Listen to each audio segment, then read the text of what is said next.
problem in this country as I see it. This quote is by then the General, George Washington. Let me just read the quote quickly, Dennis. The reflection upon my situation and that of this army produces many an uneasy hour. This is Old English. When all around me are wrapped in sleep, few people know the predicament we are in. George Washington was trying to put together an army to fight the British and establish the United States. This is in January of 1776. And as a leader, and this is what true leadership is, he wasn't sitting there, and I give this example often about the founding fathers.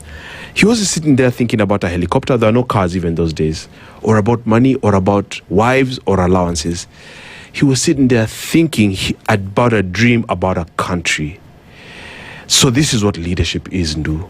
This is what leadership is. It's not these things that these guys are doing. I'm going to run around and do private jets, etc., and live my best life. It is a leader has to be unable to sleep because you realize if fuel hits 270, guys are literally going to walk to work and be unable to eat. So for me as a leader, I cannot sleep at night in my Lavington home. This is what we're lacking, and that's why what Alenga is saying is quite, palatable, because even in Nigeria, where you come from originally, it's a complex problem. It's not a parliamentary problem. It's not a presidential problem. The problem is our society where, for instance, my friend Sakaja will not even sweep the streets of Nairobi, but he will rush to try and compromise the Matatu guys. You can see all the discussion on compromising, basically. I hear they're going to Mombasa. And there's many things coming out. I hear that, which is true, that the office of the third president, former third president Kibaki, is used by Dennis Itumbi. I mean, there's all these absurdities all across the room, all across the country.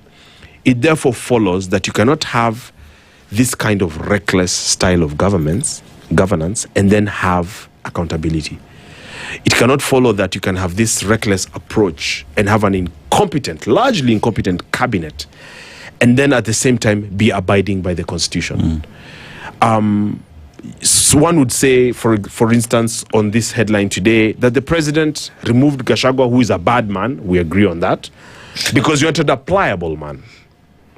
And what even bothers me more, Ndu, and I'm being a bit philosophical here, is we know that Gachagua is a rough man, is a bad man. What bothers me is that... Yeah, we know this. I mean, for those of us that are political strategists, analysts, etc., we know this. What bothers me is that the reason Gachagua has continued to fight from the outside is because he feels he is victimized while the president is just like him. That should bother you. That should bother you. His argument is, William Ruto is worse than me. That should bother you. As a voter, as a taxpayer, as a patriot, we're extremely dissatisfied with the direction this country is going, a year to elections. And that's why you see everywhere, in every region, really. The president was in Moyale the other day, Mandera did his rally. And as he's leaving, guys are just chanting one time all over the place. So it's not enough to just lie to him. It's what they need to do is take a step back and ask, why the disenchantment? Why the dissatisfaction? Why do you think there is dissatisfaction with the government of the day? And if